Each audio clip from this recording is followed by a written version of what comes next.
Amen. Avant de prendre le micro, il y a monsieur le maire qui veut rendre témoignage. Je suis là ce matin pour rendre un témoignage. Je dis merci à Dieu qui m'a permis de venir jusqu'ici. Amen. Je suis Yao Clément, ancien maire de Zenoula, agent du Trésor. En 2016, octobre 2016, j'ai eu une situation au niveau du Trésor.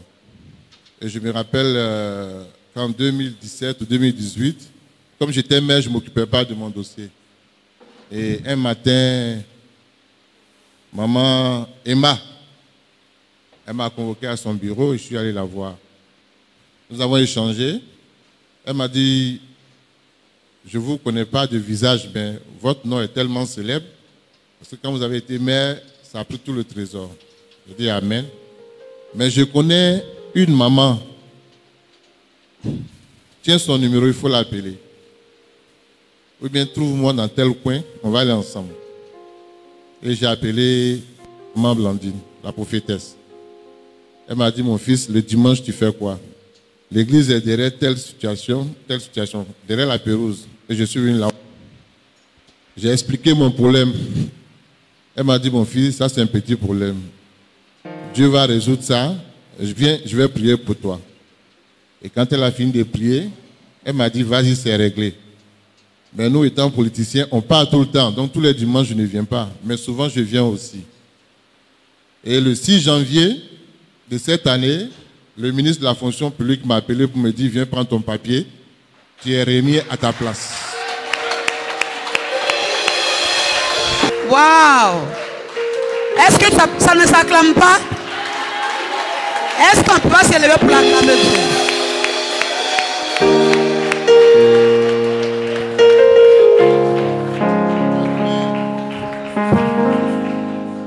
Voilà mon papier que le ministre a donné.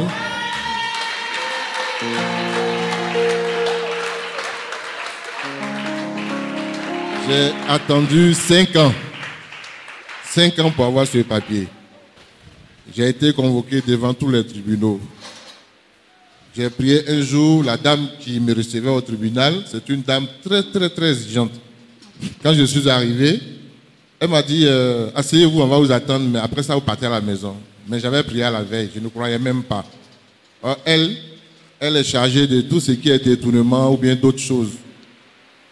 Mais comme j'avais Dieu en moi et j'étais confiant que mon Dieu, il est fort, je suis parti. Elle m'a dit, allez à la maison. Je suis parti le 8 juillet, le jour de la mort du Premier ministre. Son cabinet m'a appelé pour dire, venez, vous avez eu un non-lieu. Et qu'est-ce qu'on a regardé? Il n'y a rien dedans. Amen.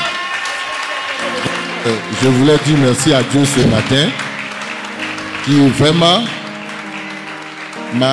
grâce à maman, j'ai cru. Sur un moment donné, j'étais, oh, c'est pas grave. Mais aujourd'hui, je sais que Dieu existe. Est-ce que tu peux acclamer Jésus?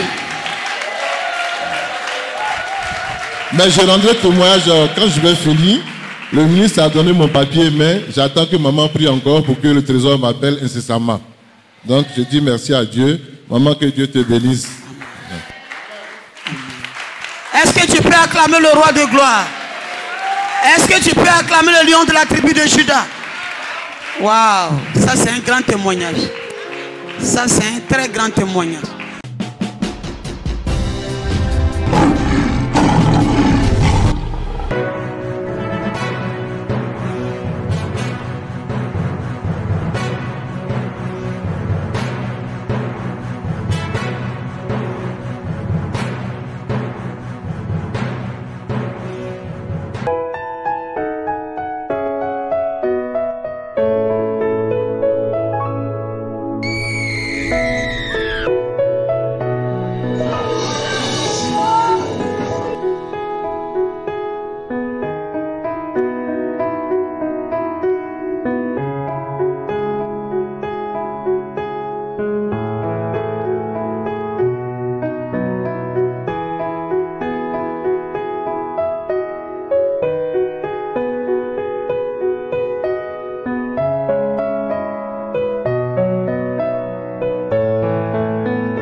Depuis que je l'ai saisi, il a changé mon histoire.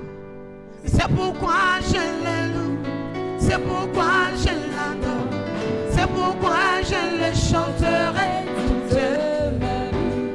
C'est pourquoi je le loue, c'est pourquoi je l'adore, c'est pourquoi je le chanterai toute ma vie. Jésus m'aime, l'aimes-tu toi aussi? Jésus t'aime, il t'aime, il t'aime, il t'aime. L'aimes-tu toi aussi?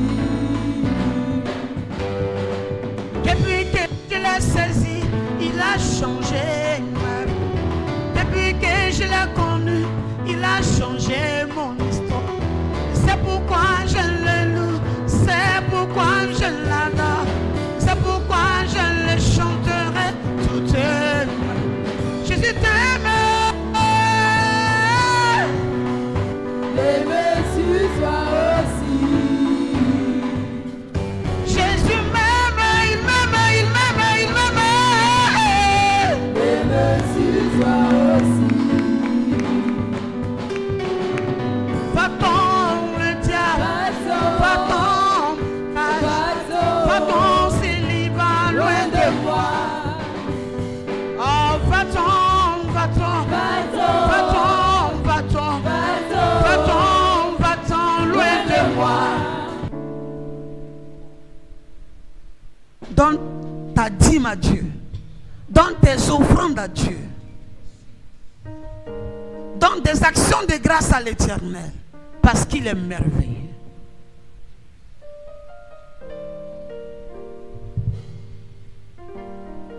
Donner l'argent aux hommes, aux femmes, pour nous défendre, ne résout rien. Mais c'est quand tu donnes à l'Éternel que le Seigneur se souvient de toi. Et au moment opportun, il te délivre. Fais du bien aux hommes. Le jour où tu n'as pas fait, ils vont t'en vouloir. Ils vont te détruire. Mais quand tu donnes à Dieu, tu fais pour Dieu. Au moment opportun, je dis bien, au moment opportun, il va te surprendre. Il va mettre l'amour dans le cœur de quelqu'un pour t'aider. Quand tu lui confies ta vie, il ne t'abandonne jamais. Mais quand tu confies ta vie à un homme, à un marabout, le marabout lui me dit ni à la sona. Alléluia. Le marabout lui me dit ni à la sona. Et que si Dieu le veut, leur Dieu, si leur Dieu le veut, avec Dieu, il dit c'est l'humilité qui précède la gloire. Quand tu es humble, tu viens dans sa présence. Que c'est avec sincérité, malgré la situation. Tu lui donnes ta vie sincèrement dans le secret. Il ne t'abandonne jamais. Je disais hier à quelqu'un, si les Ivoiriens seulement écoutaient la voix de Dieu, si les politiciens pouvaient écouter seulement la voix de Dieu, si les maires, les députés, les élus du peuple pouvaient seulement écouter la voix de Dieu. Il y a une révélation qui est sortie. Si un politicien qui a été déporté, les hommes de Dieu ont dit, il va partir, mais ils vont le libérer. Mais qui a cru un enfant de pauvre qu'on peut libérer? Qui a cru à quelqu'un que tout le monde entier a accusé? Qui a cru? Mais comme quand Dieu parle, et la personne aussi qui reçoit, si la personne gêne, la personne prie, la personne cherche Dieu, la personne se répand. Vous ne voyez pas que c'est un miracle même, ce qui est en train de se faire? Dieu, les hommes de Dieu avaient parlé. Mais peut-être que la personne a cru en ce que les hommes de Dieu avaient dit. Et la personne a eu foi en la parole qui avait été libérée. Alors la parole s'est accomplie. Dans le geôlier, devant les geôliers, la parole s'est accomplie. Si seulement les politiciens pouvaient comprendre ça, si des hommes politiciens pouvaient comprendre que c'est Dieu seul, c'est quand on l'écoute, c'est sa voix qui peut libérer, les nations n'auraient pas de problème. Ézéchias était roi. Mais quand Ézéchias a entendu la voix de Dieu de la part d'Ésaïe, docteur Ézéchias s'est mis devant la face du Seigneur. Dieu a combattu Sanchérib et toute son armée. Si les nations pouvaient seulement écouter la voix du Saint-Esprit, si les hommes pouvaient seulement écouter la voix de Dieu, qu'est-ce qu'on doit faire? Oui, Dieu a parlé, mais on doit faire quoi? On serait les meilleurs. Quelqu'un me comprend? On serait les meilleurs. Si seulement on peut écouter la voix du Saint-Esprit, il y a des choses qu'on peut éviter. Alléluia. Il y a des choses qu'on peut éviter. Parce que le Dieu que nous servons, c'est un Dieu de miracles. Il n'y a pas une histoire de Dieu, c'est parce que je ne suis pas enfant de riche qu'on me traite comme ça. C'est parce que je ne suis pas enfant, je ne suis pas dans telle loge que les gens me combattent. Si un païen, Dieu peut le faire sortir par la voix des hommes de Dieu, ce qui veut dire que Dieu peut délivrer la Côte d'Ivoire par la voix des hommes de Dieu.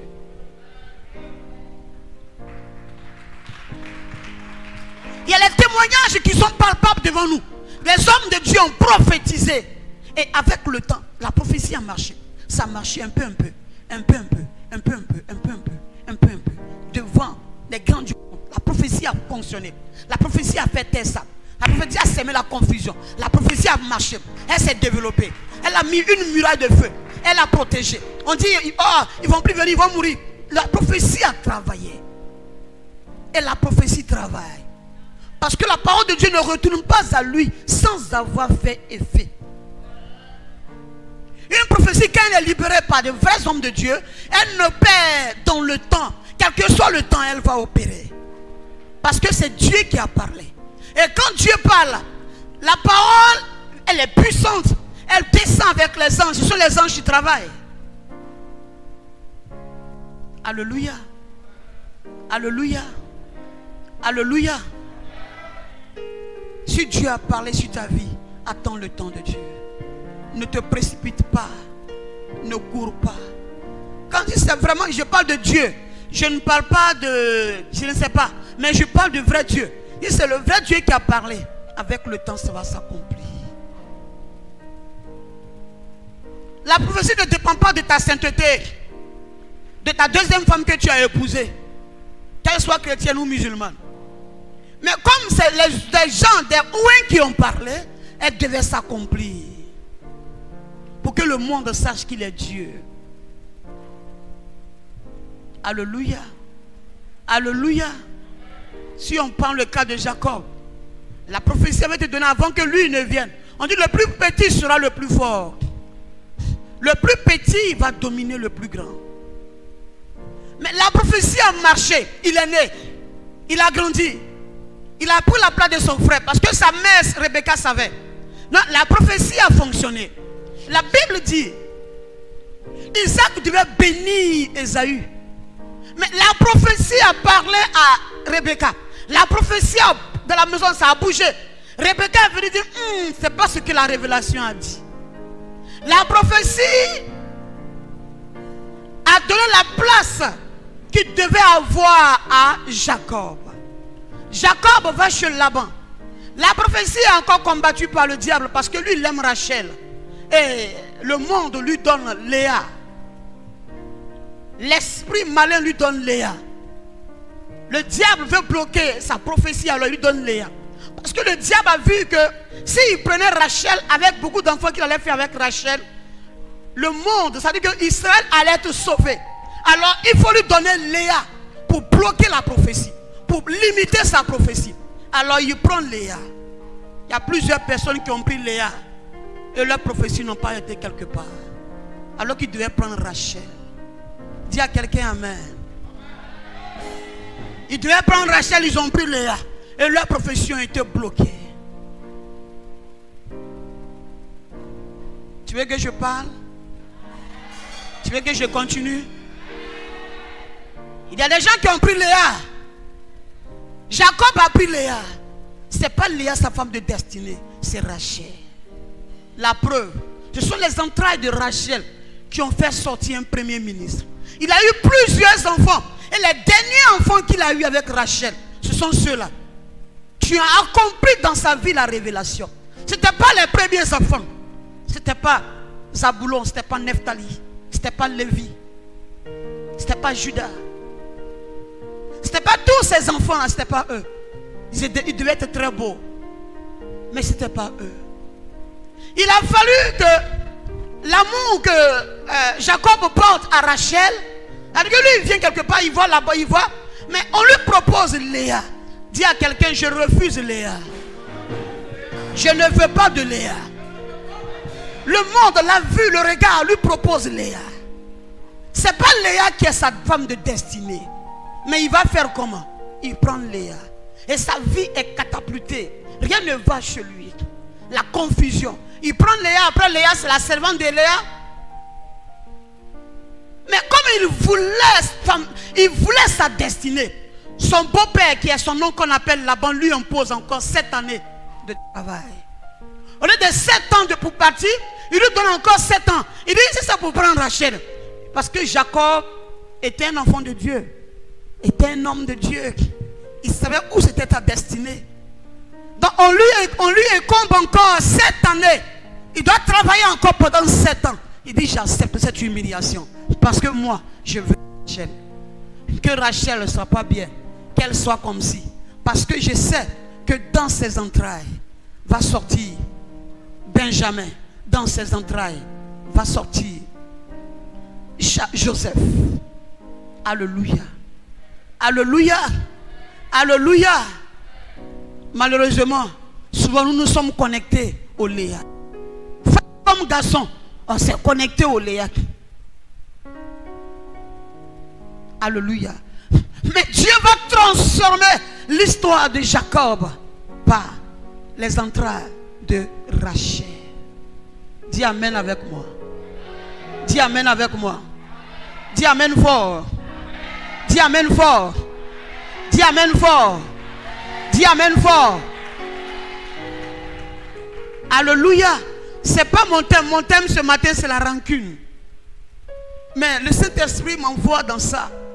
Pour dire que quand la révélation est sortie, elle marche. Elle marche.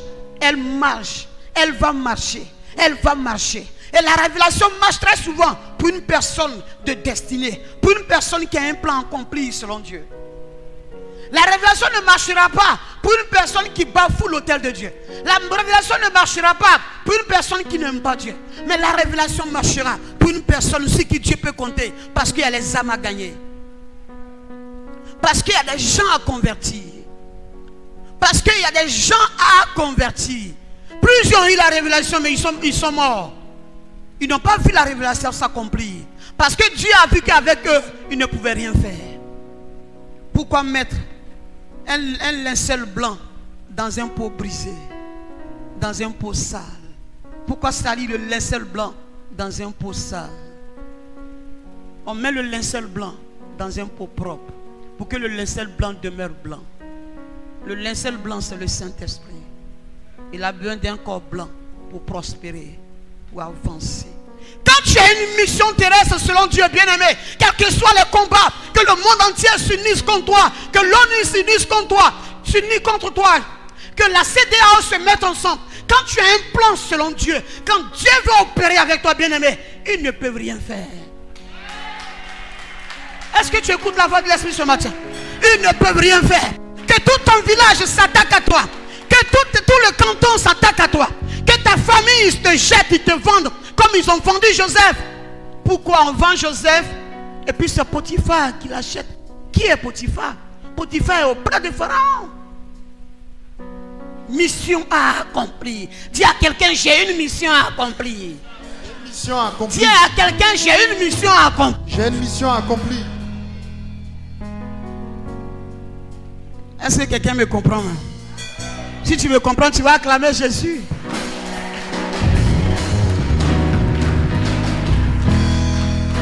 Moi, j'ai compris ça. Que si je suis un canal qui sied à Dieu, tout ce qui est confusion ne peut pas prospérer. Si je suis un canal si seulement je peux plaire à Dieu. Voilà pourquoi David pouvait dire, ne m'arrache pas l'onction. tu peux tout faire. Mais pardon, ne me prends pas l'onction. Vous savez, l'onction se chérit. L'onction, ça se caresse. L'onction, on ne joue pas avec l'onction. C'est comme le puits d'eau. Un puits d'eau où tu prends l'eau puis tu bois. Si quelqu'un vient mettre caillou dedans, tu vas t'énerver parce qu'il veut te tuer. Tu protèges des puits au village où on met un cadenas. Parce que l'eau doit être toujours propre. On ne joue pas avec l'onction. L'onction se chérit. L'onction se caresse. L'onction s'entretient. Si tu perds l'onction, tu es foutu. Ils vont t'avoir. Et le plan de nos ennemis que nous perdons l'onction. Nous serons dans le désordre pour perdre l'onction. Parce que pour t'atteindre, il faut que l'onction soit perdue. Ce matin, que le Seigneur te mette sur la voie de l'onction. Que le Seigneur te ramène sur la voie de l'onction. Que tu ne perdes pas l'onction. Qu'on attaque ton corps, mais que ton âme soit intacte. Et que l'onction soit sur ta vie. Parce que quand tu perds l'onction, bien aimé, c'est compliqué pour toi. Tu vas encore gêner, prier. Tu vas encore faire beaucoup d'offrandes. Je préfère faire les offrandes dans l'onction qui est sur ma vie. Que de perdre l'onction. Et que même je fais l'offrande et que Dieu ne me réponde plus. J'ai l'onction. Et puis je sème dans l'onction. Je sème. Et puis c'est comme du feu. Ça s'augmente encore. Et puis je fais ma dîme. Je fais mes offrandes. Je vais à l'église. J'adore Dieu. Je prêche. Et puis c'est comme du feu. Et puis j'avance encore. Et puis j'avance encore. Que de perdre l'onction et de tout reprendre à zéro. David dit, ne m'enlève pas l'onction. Ne m'enlève pas l'onction. Ne m'enlève pas l'onction. Si tu veux, tu as tué mon enfant. Fais ce que tu veux, mais pardon. L'onction ne m'enlève pas ça. Amen. Hein? Parce que l'onction marche avec nous. L'onction trace un chemin dans le désert. L'onction est capable, vous voyez, l'onction est capable, hein? Vous voyez dans le désert, la Bible dit que Moïse frappe le rocher et l'eau sort du rocher. L'onction est capable, hein, de donner de l'eau à un rocher pour faire sortir de l'eau. L'onction est capable de diviser le ciel, d'ouvrir le ciel pour que la manne nourricière sorte du ciel, les cailles. L'onction est capable, hein, de grandir ta chaussure. Dans le désert, le peuple d'Israël, 40 années, c'est nulle part écrit qu'il y avait une boutique de chaussures, une boutique d'habits. Pendant qu'ils marchaient, les vêtements se développaient dans leur corps. Pendant qu'ils marchaient, les chaussures se développaient dans leur corps. Pendant 40 ans, ils se sont vêtus. Même chaussures, même habits, ils marchaient. Ça se développait. Dieu changeait les choses. Dieu transformait les choses. Dieu transformait les choses. Dieu bougeait les choses. Dieu bougeait les choses. Il marchait, il avançait. Pendant 40 années, qu'est-ce qu'on a dit qu'il y avait un couturier?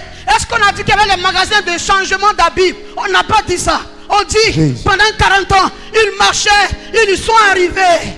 Comment? Dieu est puissant. Seigneur, ne m'enlève pas l'onction. N'enlève pas l'onction sur la vie de mes enfants.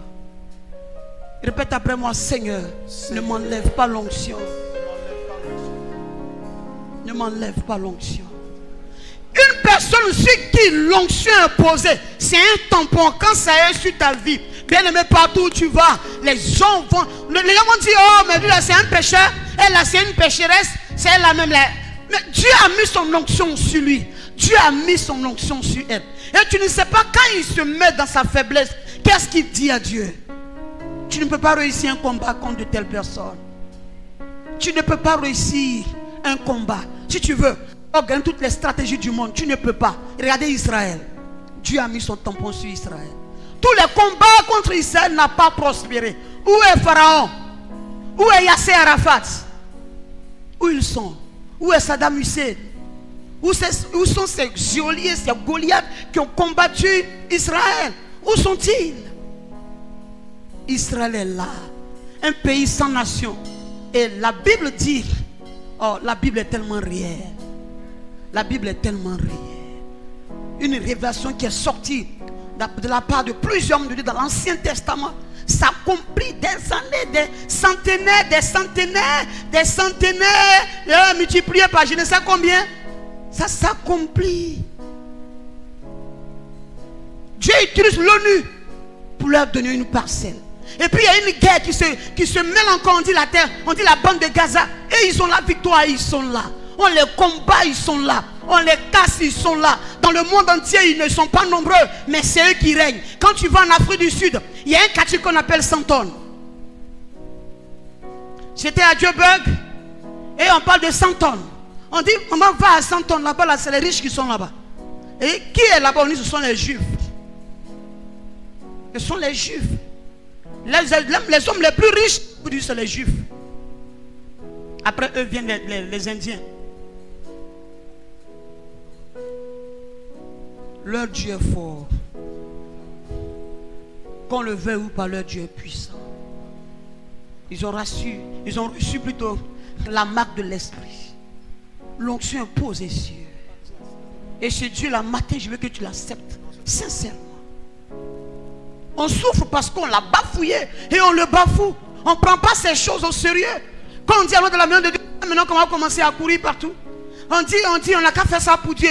C'est là qu'on réfléchit. Ah, moi, il a donné 1 million d'Afrique, il a donné encore de l'argent. Ah, mon argent va finir. Avec cela, on peut s'en sortir.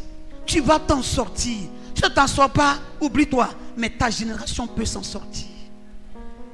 Jacob ne s'est pas en sorti, mais sa génération l'a amené à sa sortie et il a été enterré dignement. Toi, oublie-toi, tu es en train de vieillir, mais pense à ta génération. Nos parents ont adoré les rivières, ils ont adoré les cailloux, ils ont adoré les forêts.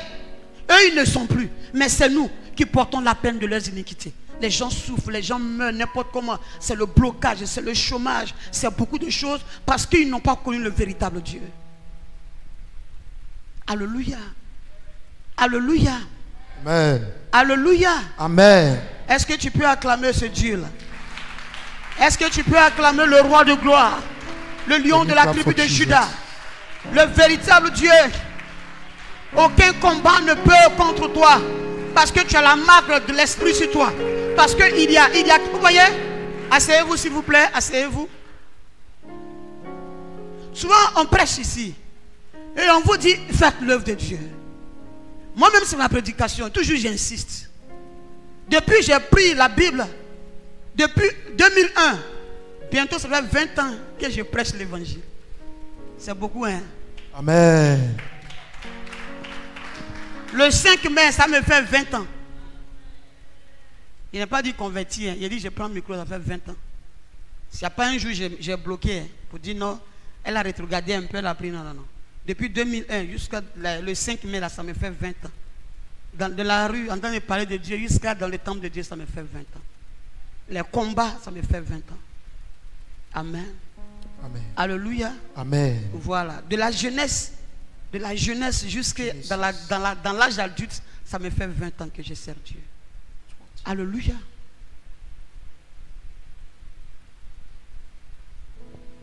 Dis à quelqu'un, ne perds pas l'onction. Ne perds pas l'onction.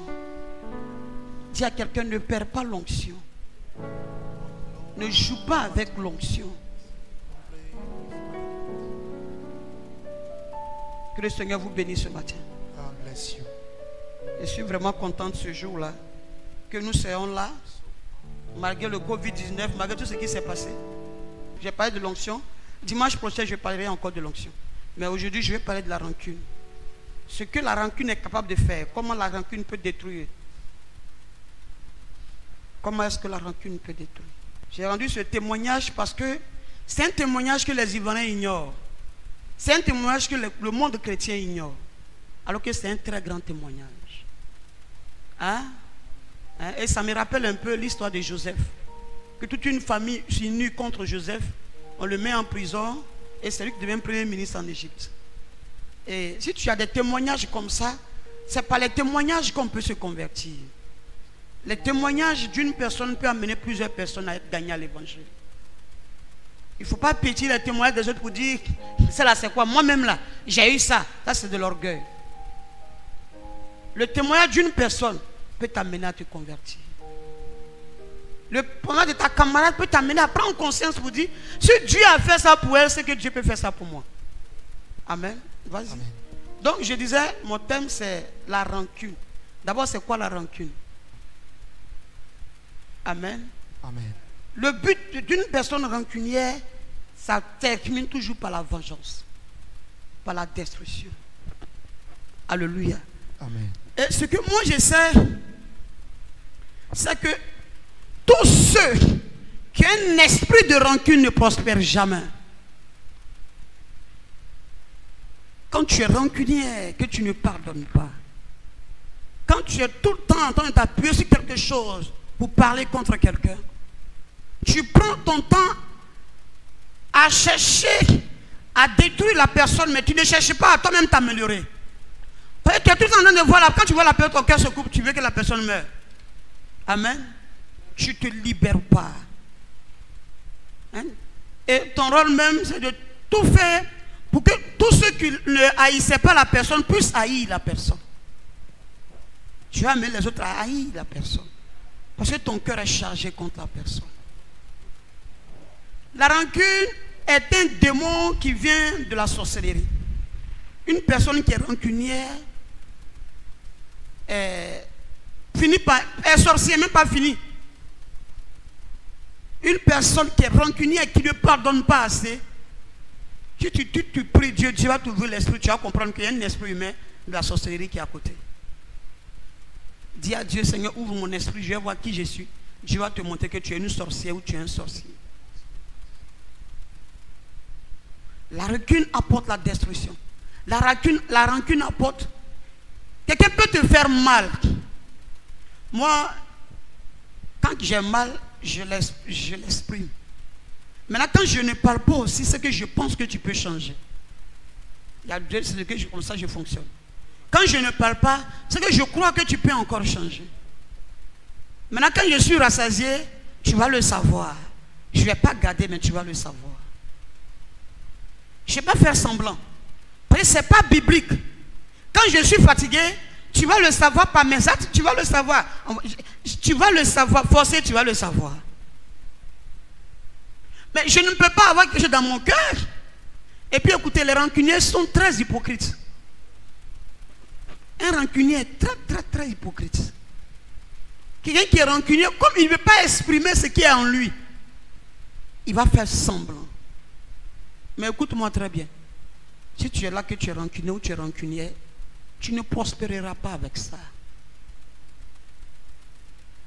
Avant-hier, le Seigneur m'a donné le thème, je parle ici, mais pas de rancune. Il vient de la rancune. Tu ne prospéreras pas avec ça. L'apôtre Paul dit que lui, il voyait tout comme de la boue. Il y a un moment donné, tu dois dominer ça.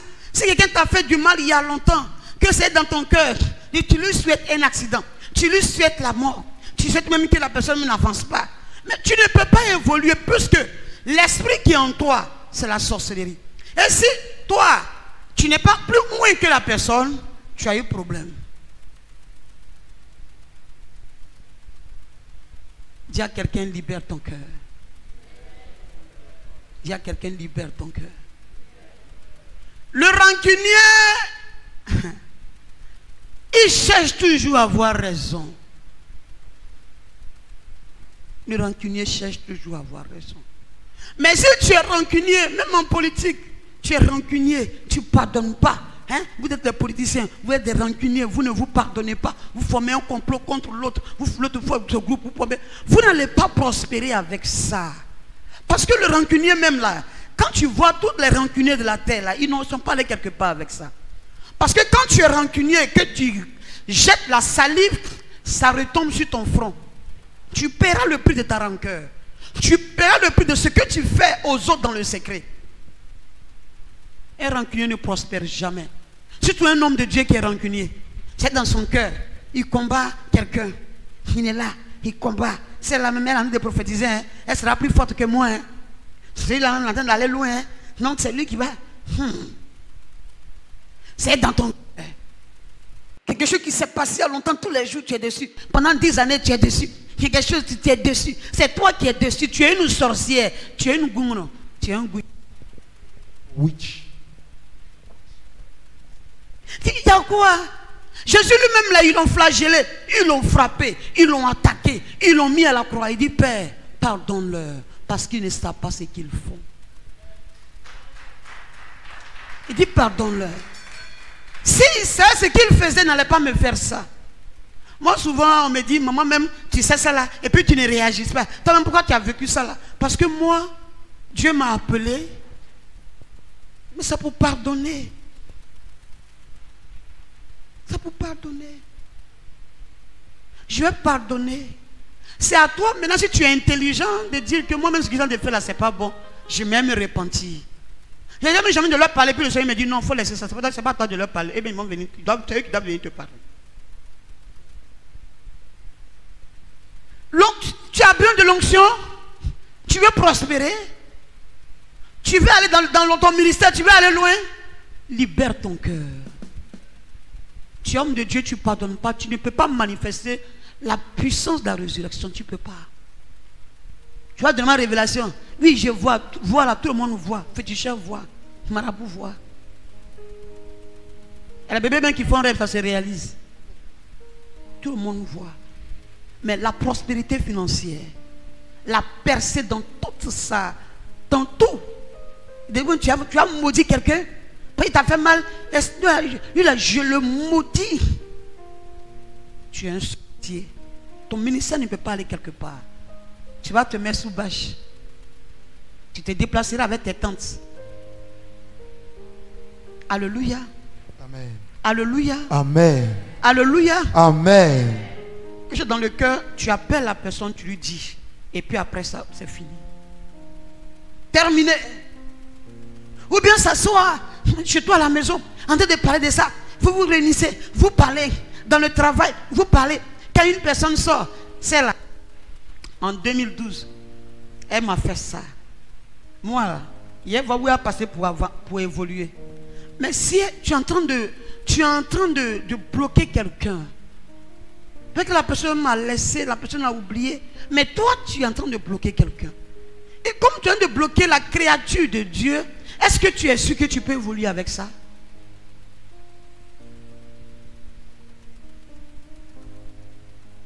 Celui qui garde beaucoup dans son cœur ne prospère pas. On va ensemble lire 2 Samuel 9 sur l'histoire de David et le fils de Jonathan. 2 Samuel chapitre 9 du verset 1 à 13. David dit: reste-t-il encore quelqu'un de la maison de Saül pour que je lui fasse du bien à cause de Jonathan? Il y avait un serviteur de la maison de Saül nommé Siba, que l'on fit venir auprès de David. Le roi lui dit: es-tu Siba? Il répondit: ton serviteur. Le roi dit: n'y a-t-il plus de personne de la maison de Saül pour que j'eusse envers de lui la bonté de Dieu? Et Siba répondit au roi: il y a encore un fils de Jonathan. Il y a encore un fils de Jonathan. Perclus des pieds. Perclus des pieds. Le roi lui dit: où est-il? Où est-il? Et Siba répondit au roi: Et Siba répondit au roi: il est dans la maison de Makir. Il est dans la maison de Makir, fils d'Amiel. Fils d'Amiel. À Lo-Débar. À Lo-Débar. Le roi David l'envoya chercher dans la maison de Makir, fils d'Amiel, à Lo-Débar. Et Méphibosheth, fils de Jonathan, fils de Saül, vint auprès de David, tomba sur sa face et se prosterna.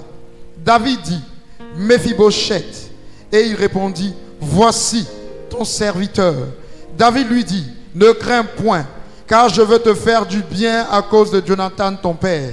Je te rendrai toutes les terres de Saül ton père, et tu mangeras toujours à ma table. On va s'arrêter là. Amen. Qui connaît l'histoire qui s'est passée entre David et Saül? J'ai voulu qu'on lise ce passage pour qu'on soit, vous voyez, nous sommes vos exemples par rapport à la vision que Dieu nous a donnée. Nous avons aussi des exemples dans la Bible qu'on vous transmet par la prédication. Amen. Voilà qu'il y a eu la jalousie. La plupart des petites rancœurs, c'est des trucs de... Il y a la jalousie, surtout dans l'église de Dieu, les petites jalousies. Pourquoi l'autre va être un peu mieux que moi? Pourquoi l'autre est mieux que moi? Pourquoi on parle de moi? Pourquoi on parle de l'autre? Pourquoi on ne parle pas de moi? Pourquoi on fait ceci? Pourquoi on fait cela? Pourquoi l'autre aime l'autre aime l'autre que l'autre? Bon, ça c'est l'Afrique, c'est la sorcellerie. Amen, hein? C'est la sorcellerie. Tu te demandes à Jésus pourquoi il partait manger à Bethanie chez Marthe et Marie. Et moi je te dirais pourquoi je parle à l'autre là plus que toi. Amen. Parce que Jésus là, il avait des enfants partout. Mais il allait chez Marthe et Marie pour aller manger. C'est à cause de qui? Grâce à qui? Qui était son ami là-bas? Lazare. C'était Lazare. Mais pourquoi c'est chez Lazare là, il est parti? Il se confie à Lazare. Il dit que c'était son ami. Hein? Quand on dit ami là, on s'échange l'âme. Dans ami là, il y a âme. Pourquoi le A là? C'est un accent grave qui est sur le A. Et ce n'est pas un A simple. Parce que dans l'ami, il y a l'âme. L'âme, l'accent est grave, l'âme. Ami. Amen. Amen. Ami. Mais pourquoi lui qui est Dieu, il se confie à Lazare? Souvent les hommes de Dieu ont besoin de quelqu'un à qui ils vont se confier. Pas parce qu'ils ne sont pas oués, ils sont oués. Mais nous sommes hommes de Dieu. Nous ne sommes pas hommes Dieu. L'homme Dieu c'est Jésus. Nous on est hommes de Dieu. Amen. Il y a deux au milieu. Et c'est ce qui fait la différence entre Jésus et nous. Il est homme Dieu, nous sommes hommes de Dieu. Donc, en tant qu'homme de Dieu, souvent, il y a quelqu'un à qui on veut parler. Pas parce que la personne est faible. Pas parce que, souvent, quand tu te confies, après tu parles. Ah, moi-même, le vieux même, il m'a dit qu'il n'avait pas mangé hier. J'ai dit, leur onction, ils ont là. La prophétesse, là, elle m'a dit ça là. Tu ne sais pas que la prophétesse dit que hier, le sac de riz est fini. Si tu donnes un sac derrière la prophétesse, tu ne sais même pas combien d'années tu t'ajoutes sur la terre. Combat là, tu ne sais pas combien de personnes, combien de démons qui tombent tous les jours sur toi. Tu ne sais pas. Que faire du bien, homme de Dieu, c'est une grâce. Surtout quelqu'un qui s'est donné à Dieu sincèrement, qui ne fait rien à part ça, c'est une grâce. Que toi tu sois connecté, tu sois près de la personne. Dis à quelqu'un, mais c'est une grâce, tu ne sais pas. C'est une grâce. Et Lazare avait cette grâce de ne pas mourir. Oh, grand Lazare, il ne pouvait pas mourir. Comme Tabitha, il ne pouvait pas mourir. Parce qu'elle habillait les apôtres. Lazare nourrissait Jésus. Il ne devait pas mourir. On dit qu'il est en train d'évangéliser. Il opère en Samarie, en Judée, il va partout. On lui dit, ton ami est malade, il dit, j'arrive. Après, on lui dit, ton ami est en train de mourir, il dit, j'arrive. Et puis, on dit, ton ami est mort. Quand c'est Lazare, il dit, c'est pour que la gloire de Dieu puisse manifester. Quand c'est Lazare, il dit ça. Hein? Tous les jours, les gens mouraient. Mais pourquoi quand c'est Lazare, Marthe lui dit, mais si tu étais là, elle là, comme elle, quand Jésus va là-bas, c'est elle qui prépare. C'est Marie qui écoute. Elle va dire à Jésus, oh, si tu avais été là, ton ami ne serait pas mort. Et Jésus va lui dire, c'est pour que la gloire de Dieu puisse s'accomplir. Que le nom de mon Dieu puisse être. Et quand c'est Lazare, il est calme. Il parle avec vie. Avec vivacité, parce qu'il doit manger encore chez Lazare, parce qu'il doit encore se confier à Lazare. Quand quelque part il est dans la tribulation, c'est à Bethanie chez Lazare qu'il va. Et Lazare lui dit, maître, Rabbi, il faut t'asseoir, repose-toi ici, viens manger. Envoyez l'âne va l'accompagner. Lazare était sur la terre, un rempart pour lui. Donc Lazare ne devait pas mourir. Mais c'est pareil pour Tabitha. On dit la femme qui a Dorcas, on dit la femme qui habille les gens là, dans Actes chapitre 9. La femme qui habille, elle est en train de mourir. On dit Pierre et Jean ont couru, ils sont allés vers elle. Elle ne doit pas mourir parce qu'on a besoin d'elle. Ce n'est pas une question de oui, qu'on aime, non. Ça existe, ça a existé avant, ça existe encore. S'il y a quelqu'un qui est là, qui est proche de toi, qui comprend tes peines, qui comprend tes difficultés, même si tu es homme de Dieu, que tu n'as plus l'onction du monde, tu vas te confier à la personne. Et la personne sera comme tes bagages. Quelque chose, la personne a dit quelque chose. C'est toi qui vois, c'est la personne que tu vois premier dans tes radars. Quelqu'un me suit? Amen. Quelqu'un me suit? Amen. Comment il est en train d'évangéliser, mais pour Lazare là, lui il vient là. Et puis il dit calmez-vous, ne pleurez pas. Sa mort là, c'est pour glorifier. Aujourd'hui là, vous allez voir aussi. C'est pour glorifier le nom de mon Dieu, de mon Père. Il dit Lazare sort, Lazare sorti. On dit Lazare sorti, lié. Et puis il dit aux disciples, déliez-le et laissez-le aller. Il ne doit pas rester ici. Libérez-le. Quel protocole, quel service protocolaire. Amen. Hein? Lui seulement on dit déliez-le et puis laissez-le aller. Alléluia. Mais quand c'est Lazare, il prend toutes les précautions. Pourquoi? On dit que c'était son ami. Est-ce que Dieu peut-il avoir un ami sur terre? C'est comme quand c'est Abraham. Dieu prend toutes les précautions. Il dit, envoie ton enfant. Toi, tu es là, tous les enfants meurent. Mais parce que c'est ton ami qui est Abraham, tu lui dis, livre ton enfant, il va livrer ton enfant. Tu dis, non, tu vas descendre du ciel un bélier qui est là dans le buisson. Il dit, non, ne tue pas ton enfant. Toi, juste trop fan de toi. Prends le bélier, là, remplace-le. Amen. Et il appelle Abraham son ami. Alléluia. Libère ton cœur. Tu veux avoir l'onction? Libère ton cœur. Amen. N'accuse pas pour accuser. N'attaque pas pour attaquer. La Bible dit que Saül a voulu détruire David à cause de la jalousie. Il voulait tuer David, mais il n'arrivait pas. Il dénigre David, mais il n'arrive pas. Quelqu'un t'a rien fait. Tu le dénigres, tu veux le détruire. Parce que tu es jaloux. Parce que tu es jalouse. Ça ne prospérera pas. Saül n'a pas prospéré avec ça. Alléluia. Amen. Vous voyez, si tu remarques bien, la personne que tu es en train de dénigrer là, elle évolue en onction que toi. Amen. La personne que tu es en train d'attaquer là, elle va avancer pour te laisser. Ouais, tu n'as pas le temps. Toi, tu es là seulement pour attaquer, dénigrer, critiquer. Et l'autre est en train d'évoluer. L'autre est en train d'évoluer. L'autre est en train d'évoluer. L'autre est en train de se bonifier devant ses parents spirituels, devant Jésus. Elle est en train de grossir. Il est en train de grandir. Et toi, tu es là seulement. Et tu es derrière. Ils sont en train d'évoluer. La Bible dit que David,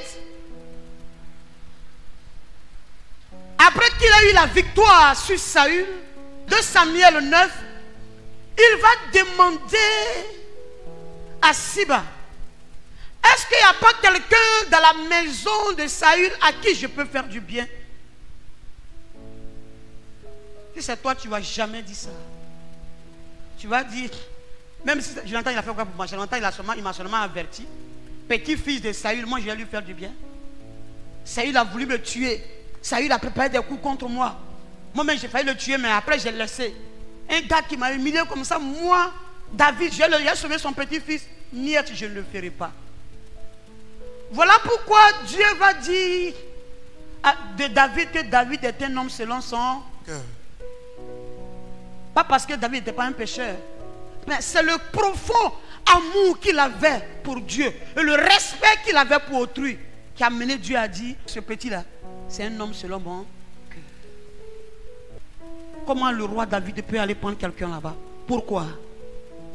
Parce qu'il a pardonné aux œuvres de Saül et par ricochet Jonathan qui était comme son ami aussi auprès de son père.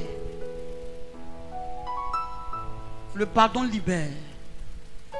Quand tu libères ton cœur, c'est un esprit qui fait ça. Souvent ça nous arrive que quelqu'un fait du mal et ça nous dans notre cœur, ça te fait mal. Mais il y a un moment donné, il faut dire je dois évoluer, je dois vivre.